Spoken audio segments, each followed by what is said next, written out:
Welcome to GRE Snacks, snackable episodes about the GRE exam and graduate school admissions. I'm Tyler, the founder of Achievable, and we have an affordable GRE course that includes everything you need to ace your GRE exam.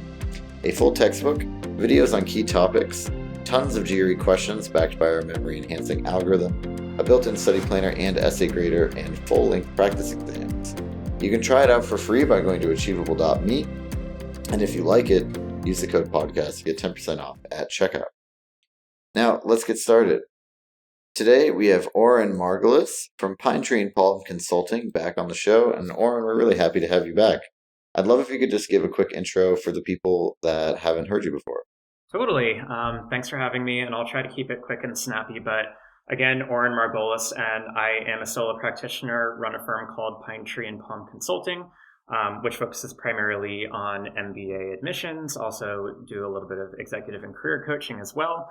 I worked at NYU Stern as an MBA admissions officer in a couple of different capacities for a number of years, and have worked with folks who are applying to MBA programs, all the top MBA programs, for a number of years now with success across all of the top schools. I also have seen and worked in a number of different industries, including financial services, entertainment, tech, startups, you name it. So I like to bring a kind of career coaching and professional development lens to the MBA admissions process, as well as a kind of action-oriented approach as well.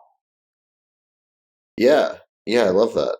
And so let's talk about, today we're kind of talking about imposter syndrome and how, you basically can get into a top MBA program as a quote unquote normal person, right? And normal is kind of a funny word here, but it's the idea that I think a lot of people get really intimidated applying to Harvard, Stanford, GSB, etc., just by the fact that they think that everybody who gets admitted there went straight from college to McKinsey, then went to Google, joined their strategy team or something.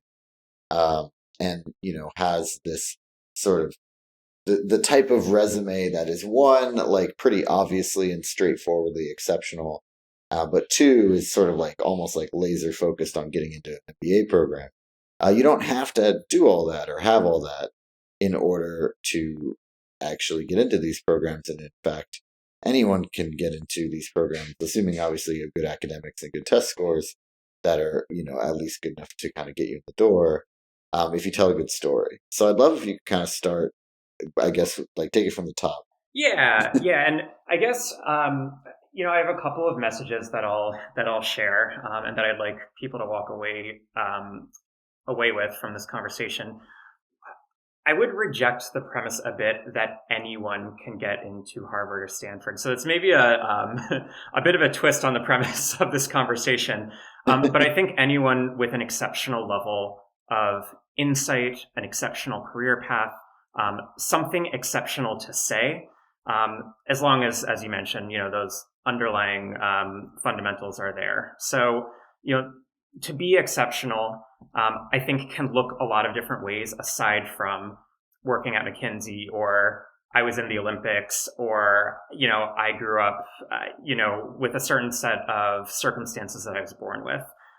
There are a lot of folks who are brilliant and talented, who have had quote unquote normal career paths, but who see themselves and see bigger things for the industry that they've worked in, or see themselves doing incredible things in a number of years, and are able to articulate that in an exceptional way. And those are folks that do make a compelling case for the tippy top schools. Now, I'll also say that, no one is entitled to get into Harvard or Stanford. These are the top schools in the world. And so, right. my premise number one is that, if you have something exceptional to say, you can get into, the top of the top schools. If you don't have something exceptional to say, or if you do have something exceptional to say, but maybe just don't get into Harvard or Stanford, I would say that the vast amount of applicants out there that are applying to the top 20 business schools are folks who have worked in pretty typical careers. Maybe they touch business, maybe they don't, who have a really good idea of what they want to get out of business school, who have solid academics, and who have had a career path that might look like the archetype of of like a typical MBA student, but might look like someone who's pretty well rounded, maybe with a couple of holes or gaps from the like standout MBA profile, but who knows why they're here. They know why they're applying. They have the underlying fundamentals and they're like ready to go. And those are folks that do really well in processes that are competitive, whether it's Harvard or Stanford, like maybe not, but are totally fair game to get into great schools. Right. Well, and I think that's the first part of this is, your execution matters, right? So you can out execute other people that are applying to these programs, both with the test scores and with everything else. Yeah, like execution matters, and it matters at some points more than others, and for some schools more than others, if I'm being completely honest, right? I mean, an exceptional test score might be really compelling to a school that's a little further down the list. An exceptional test score is not going to get you into Harvard. It's going to get you a look at a place like Harvard. So when thinking about calibrating to that bar, the message is, how soft exceptional do I need to be to get into a school that's maybe like number 20? Well, if you got a 760, it's going to be a lot lighter of a lift. If you're coming in with a 760 and applying to Harvard, though, you still got a lot of work ahead of you. That does not entitle you to get a yes. Right. So I'd love if you could maybe now, because you've had some people go to Harvard and other schools that are in that category. I'd love if you could just tell a couple of stories, maybe just from your experience, and kind of like who these people were, like what they did, like why their application worked. I think that would be a great way to start, and then we can go into kind of how to do it for you, the listener. Yeah, totally. I mean, first of all, I've seen folks from Google matriculate at Harvard. Of course, like we all know that story. That's not like a unique story. I've seen folks who have very unique life circumstances tell that story in a way that's compelling, and proves that they learned something from those life experiences and go to Harvard or go to these top schools. I've also had folks, I had a client who worked in the construction industry as an engineer, was really concerned that they were too like straight and narrow, and both like not businessy enough and also not quote unquote non-traditional enough to kind of cut through the noise of the Harvard applicant pool, but was able to situate themselves and their experience in a way where they said, look, like I am a construction management engineer. Here's what I've learned about being in that field. Here is what I have to say about my experience there. I'm a woman in that field. This is what my experience is like. This is how I want to propel women in engineering in the future, and really say that in a way that felt authentic, like it spoke with a voice on a topic, and was able to really kind of speak to a level of leadership and perspective that would propel her forward in that field. The takeaway here is not that this is it's not an identity-based argument. This is the lesson I learned from my experience that otherwise seems normal, and ended up really resonating. Mm-hmm.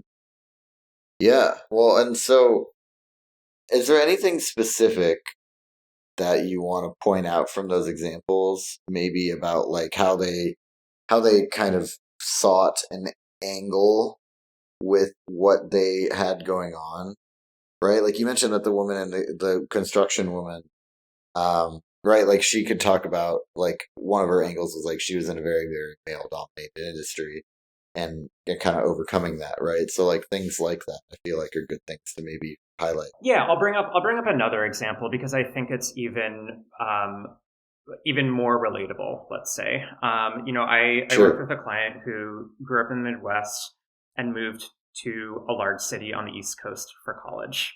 Okay, I would not consider that to be like this crazy thing that cuts, that singles one out from the crowd. But that experience was really pivotal in that person's life. Okay, like that person their world was blown, their mind was blown, their world was opened by that experience. And what they were able to do is pinpoint that moment as a turning point for developing an interest and passion in diversity, in thinking about and learning about it in a different way than they'd experienced it before, and infusing that into their career goals, which is to do something at the intersection of social justice, finance, and consulting. Like, these are not unusual or like exceptional career goals, and it's not an unusual or an exceptional story. But the level of insight that this person was able to draw from their own life and translate into what they care about and how that ties into their larger business school journey was a level of introspection that most business schools are not used to seeing. They were able to contextualize their own work experience in a way that kind of put that work experience in conversation with their life experience and also their forward-looking goals. And those are the kinds of moments, those are the kinds of moments when someone can read an essay, for example, and say, like, wow, this person has something to say. This person will have something to offer our student body. And this person is going to look at leadership in a really specific lens as they traverse throughout their career. And, that person's at Sloan right now and got into a whole bunch of other top schools. So is that a good example of does that really answer your question? Yeah, I think it's a great example. Before we move on from the examples, are there any others you want to share, or we can get into kind of the how you do it yourself? It's almost a trick question because everyone I've worked with can be an example. Like everyone is an example. Like I have a client who, was in the nonprofit field and really involved in their church and gained some really interesting insights about, learned some really interesting lessons from that intersection that they wanted to bring to the public, to the private sector, and was able to tell that story in a compelling way. I have someone who, by accident, stumbled into a family real estate business and found themselves working on some pretty major deals that they would have never otherwise had the opportunity to work on before. That's like an exceptional story. That can be an exceptional story if told the right way. And so these are not people who looked back on their lives and said, I hit the jackpot with my sob story, or I hit the jackpot because I'm super wealthy, or I hit the jackpot because, one thing or another. These are people that looked at their actual lives and were able to distill meaning from either moments or the larger narrative of their life and get there and like tell that story in a way that is vulnerable and also meaningful. Yeah, and so I think that is probably a nice segue into kind of the how do you do it yourself, right? Like I think that the key thing here when we were talking about this in the prep, right, is like your story is your story, aka like you can't make up something that you went to Mars or whatever it is. Like you have to actually work with what you've got, and unless you're thinking about your MBA application years ahead of time, you probably don't have a ton of chance to create new things to talk about or change course dramatically. So the big thing is, finding the sort of, I call it angles. I don't know if that's what you call it, but like finding the angles that you can play up in what you've experienced. Yeah, I'd frame it more as connecting the dots, right? So to sidetrack for a little bit, there's also always those people that say, hey, like, what can I do to make myself more competitive for business school? And I'm like, well, when are you applying? And they say, I'm applying next month. I'm like, dude, the ship has sailed. So taking that approach, it just doesn't work. It just doesn't, like, that ends up looking weird. But what I encourage those folks to do is to play a bit of a game of like free association. So, I sometimes encourage folks not to like over brainstorm, but it can be a really good idea to take inventory of what are like the things in your life that have happened. What are some of the main moments in your life? Maybe it can be going to college. Maybe it can be transitioning from one job to another. Maybe it can be, how did I choose my career path so far? How did I decide to go to business school? what did high school look like for me? How did I grow up? What are some hobbies that I have? All of these different Mhm. things, like throwing them down on a paper or talking them through with a third party, and then thinking, what are some of the common themes that are starting to come up? Like I talk to people like that, and Mhm. I'm like, I'll be like, it sounds like you've taken a lot of risks in your life, huh? And they're like, yeah, I Right. guess I have. Or it sounds like you were a pretty risk averse person up until this moment. What happened? And there's usually a story that comes out of those moments. And what that usually does is it ends up speaking to a person's ethos, what they care about, how they approach the world. Usually, when superimposed upon the business school story, there ends up being a larger narrative that spins out. I realize I'm talking Right. kind of in generalities, but what I'm trying to say is this is not about the what happened. It's about the so what. It's about why do I care? It's not that you were an accountant and then you became were an accountant and then transitioned to media. It's like, okay, that's an interesting pivot. How does that speak to the way you view the world? Hmm.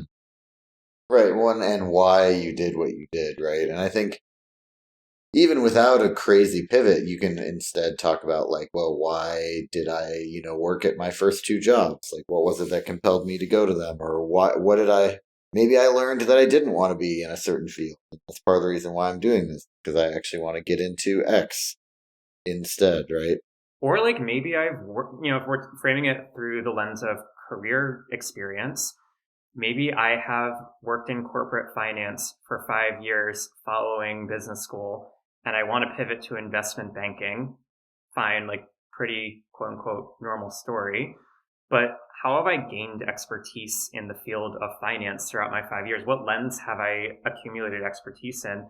And why am I positioned to be, a strong leader in the world of finance moving forward? What point of view do I have to lend to the world of investment banking that would be Hmm. attractive to investment banks and also make me a leader in that world after business school? Um, yeah, like there's so many different ways. I almost look at the word angle as kind of a dirty word because we're not playing a game here. What we're Yeah, I doing was is wondering about that. yeah, like generally I spend so much time having trying to push people to get out of the like what game do I need to play to get into a certain school, or what are they looking to hear, what are they trying to hear, and really instead pushing that to the side and finding the authenticity and vulnerability in their own story and own voice. And it sounds cheesy, it sounds trite, I know it does, but um, that type of introspection is the kind of thing that is just like so attractive to any school because it demonstrates a sense of self and an ability to be a vulnerable leader. Yeah, interesting. So, I mean, I think that I kind of have two different directions to go here following that. The first direction I have to go is like, we'll just start with this one. So, when you're trying to have like these brainstorming sessions, right? Like in a perfect world, they would have the ability to work with someone who's an expert in this, like you or other admissions consultants. But not everyone has that.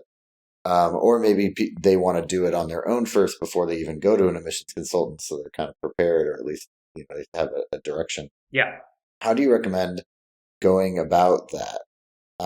Like going about sort of the brainstorming process. Like it sounds like having at least one person as a sounding board is pretty helpful. Yeah. Talk to your friends, talk to your family. I mean, the word I use over and over and over again in this process is like ethos. Oftentimes I use that in the sense of like, what is a school's ethos and how do you want to speak to that school's ethos when answering the question, why do you want to go to X school? But I'll use it in a different way Hmm. for this conversation and think about what's your ethos? Like, Tyler, you're applying to 5 schools. Like, what are you all about? What do you have to say? And if you don't know the answer to Right. that question, and a lot of people don't, it's like actually a really hard question to answer for a lot of people. So it shouldn't be a given. Ask people who know you really well. You might be surprised at what they say. If you ask some of your friends, if you had to think of a couple of qualities that really stick out about me, what would they be and why? Um, thinking about talking to family who's maybe seen you evolve over a number of years. What are some of the common themes you've seen run through my life? Some of those questions that scratch just a little bit below the surface, but might not come up in everyday conversation.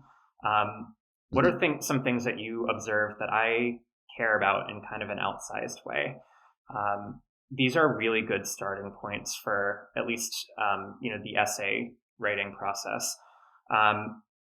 Another way to approach this, which is a little bit counter to what we've been talking about so far, is I find a lot of people do spend a lot of time thinking about this process and not enough time just like kind of getting into it and writing. And so, especially with like the Harvard essay, for example, it's like a blank piece of paper. It's like write whatever you want, ready, go.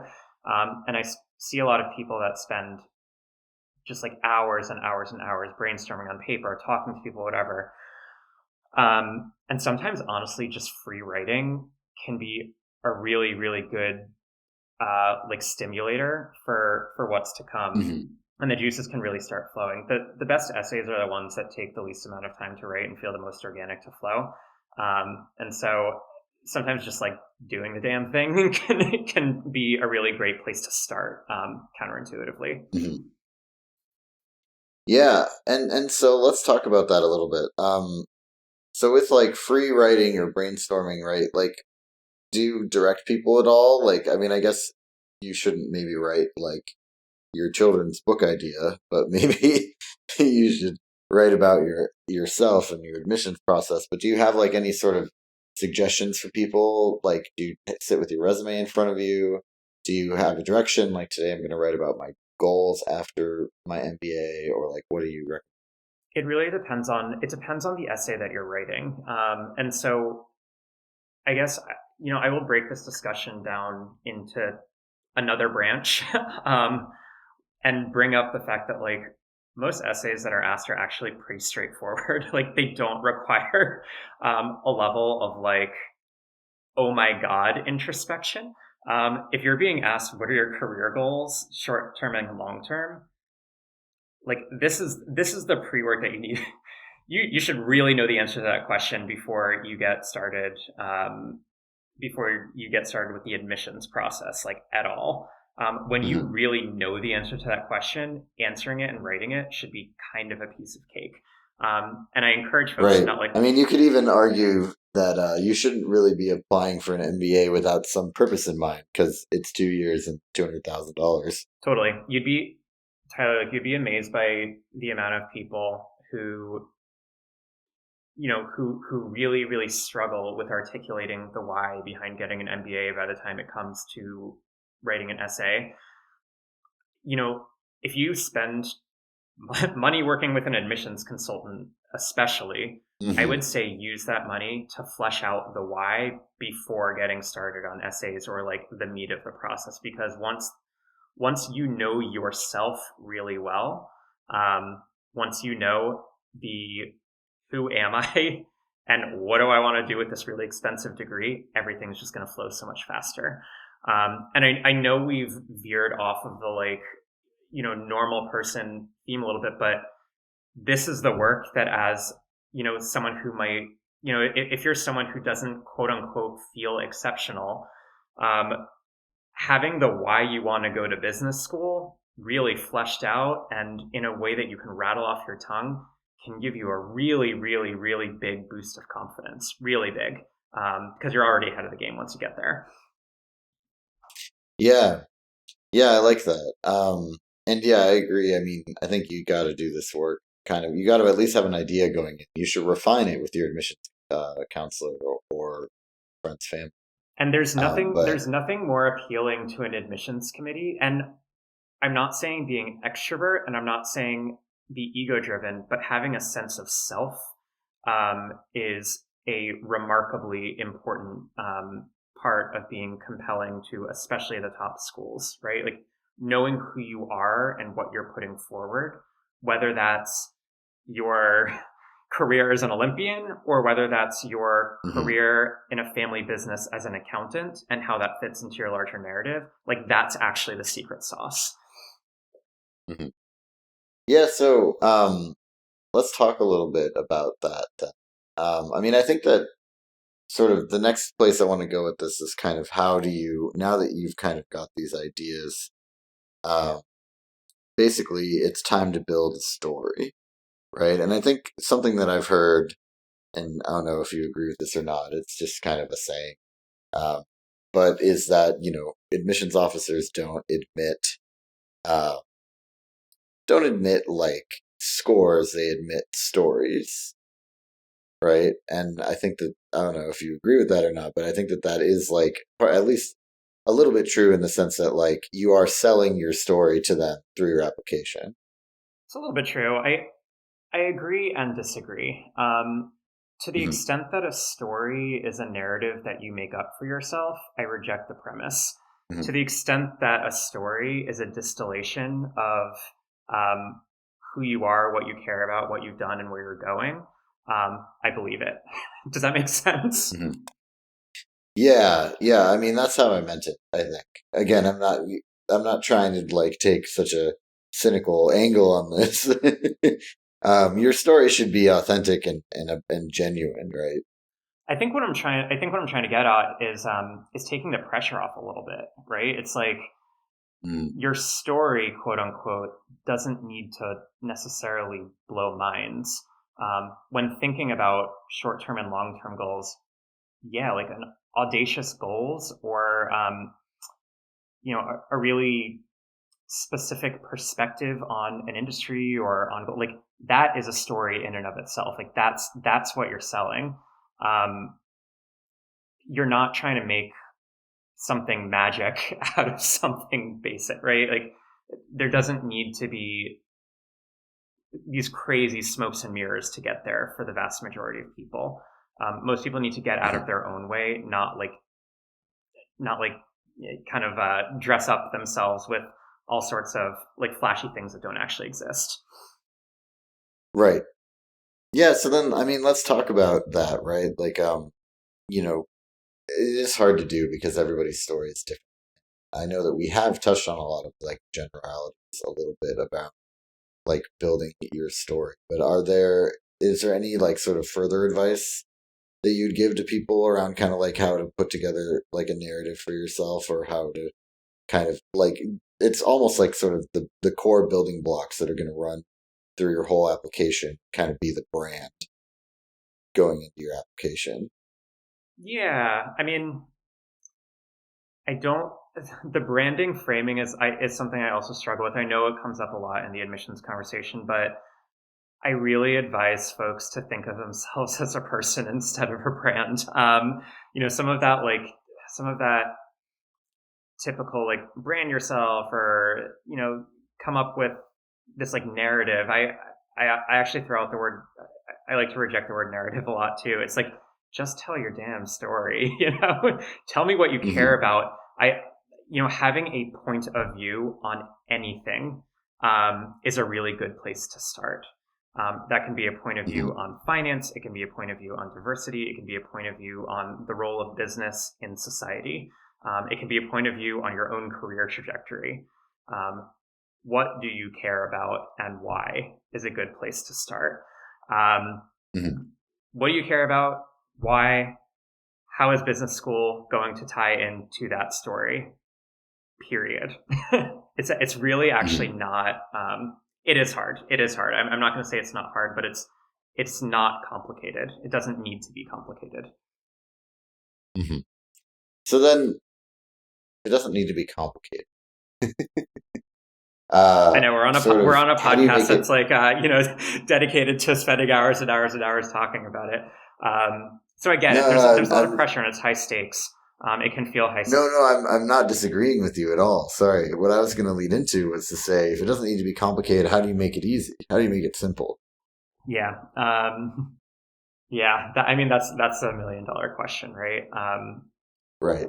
I think I actually think that the way to make it simple is to front load the work of really thinking through why you're doing this in the first place. Think about what Hmm. you've learned throughout your career, inventory it, having a good reason for going to business school, and then going from there. got it. So then let's one thing I just wanted to circle back on real quick was you mentioned that one thing that admissions committees love is when you kind of project like a sense of like self-knowing. Yeah. Right. And I'm just curious, maybe like other than obviously like knowing yourself, just like what are some tips that you have for people to kind of get there? Yeah, definitely. I think it's important for folks to inventory moments could be throughout their life, but also especially throughout their career that have really made an impact on you. And so, look, like I think to a client who did not get a promotion that they expected. Mm-hmm. It's a pretty relatable experience. It's an experience that doesn't sound like anything that's special, but it's like a pivotal moment in that person's career that they were able to spin out into a moment of real vulnerability. It showed a moment of failure, it showed a moment where they were not killing it in their career. And what they were able to do is take that moment and use it to think not just about how they turned their career around, but how they became an empathetic leader that motivated others who were struggling in their career as well. It's a moment of vulnerability, but it's being able to put forward that vulnerability in a way that feels like personal and maybe even risky, because who wants to tell business school that you didn't get a promotion? A lot of the conventional wisdom will say, no, you want to build up that you've been amazing in your career the whole time. But I would argue that putting forward like actual real failures is the way to answer that question. It's like when you're in a job interview and someone's like, what's your biggest weakness? And you answer, I just care too much. It's like, oh my gosh, give me a break. To answer that, with a real actual moment where you struggled, shows that you are not afraid to go there, which, by the way, real good leaders are not afraid to go there, and that it has helped you develop a perspective as you have then subsequently excelled in your career and developed a philosophy around leadership and your own career trajectory. So really taking stock, not just of these like seminal big moments in your life and career, but also maybe some of the ones that feel smaller or less consequential, but that might have had like outsized impact to you as a person and feel kind of like formative or core. Yeah. I like that a lot. And I think in general, at the very least, if you're being vulnerable with and sharing something that's not like a roaring success, you're standing out from the other people that are applying, right? All of whom are just putting that successful face forward and showing like some real sort of humanity there. I think that's interesting. Yeah, people like robots aren't interesting. Like robots aren't compelling. I'll say that like the person who works at McKinsey and doesn't have anything interesting to say about that experience, it's like it's the what, but it's not the so what. Working at McKinsey can give you a really great leg up in developing a range of really cool, amazing, really, really formative experiences. If you put those forward, then yeah, like you've got a leg up in the process. If you don't, then it's like, okay, this person works at McKinsey and expects to get in for having worked at McKinsey. What the hell? Mm-hmm. Well, yeah, and lots of people who worked at McKinsey don't get in, right, for that very reason. Yeah, exactly. It's that sense of entitlement that can really be a downer. And look, like people that work at McKinsey, like they do have a leg up in the process, generally because they have like a cool range of experiences to show for it.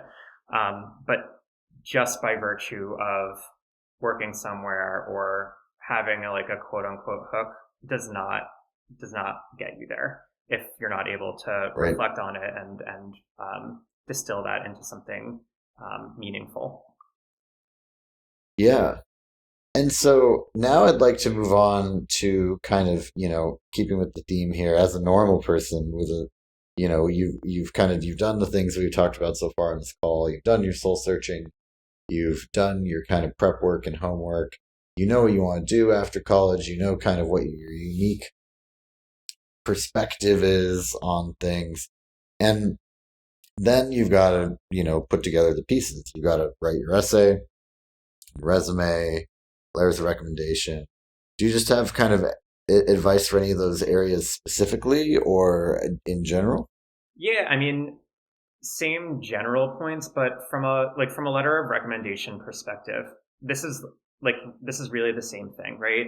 Um, the advice that's been thrown out on this podcast quite a bit, and like all throughout, anyone who's like learning about how to apply for MBA admissions, you'll be told it's not about like getting a recommendation from the CEO that you haven't worked with. It's about getting a recommendation from the person that knows you really well, even if they're a middle manager or someone who has a less impressive title. In that example, the recommendation that's going to pop is the humanizing insight or the insight Mm-hmm. about your potential to do great things, your potential for leadership. What that means is making sure that that person knows your story. They know why you're wanting to go to business school in the first place, not just what you've done with them in that narrow slice of life. Someone who can really speak to, who can elevate you from the accountant for a family business to a future leader in business, right? So again, like finding like diamonds in the rough or special moments in the mundanity of life. That's the word I think it is. Mm-hmm. Like that's what you're really hunting for. That's really what you're hunting for. But you know, people that know you well are good places to start. When thinking about resumes, it's not the place to be humble. It's really not. It's a place to really put your best self forward, but also, you know, resumes are largely a recounting of like actually what you've done, actually what you've done, but also why it's important. So, Mm-hmm. again, taking that frame of like not just the what, but also the so what. Like, why is this significant? Why is this important? What's the larger, like, cool that you had a project that was really successful, but what did that successful project inspire you to do? How did that project Mm-hmm. spur subsequent projects in your firm? What is the strategic and business Mm-hmm. outcome that might have spurred a passion in you? Right, like lay breadcrumbs in something like your resume that you can use later in your essays and in your interviews. Right. Yeah. No, I think that's all really good advice. Is there anything else that you want to kind of, as we go towards closing this here, anything else that either we haven't covered that you want to make sure that we covered, or just any other kind of tips that you want to share? The only thing I'll say is that I think, you know, the contradiction that I see, the thing that's always so puzzling to me is folks, almost everyone that comes through my door is anxious in some way. And they're generally, if they are one of those people that does quote unquote look really exceptional on paper, they're concerned about being kind of like sort of like not a non-traditional enough applicant, right? Like the investment banker Mm-hmm. who has 5 years of investment banking experience, looks like a shoe-in for business school, is worried that they're too straight and narrow and not interesting enough.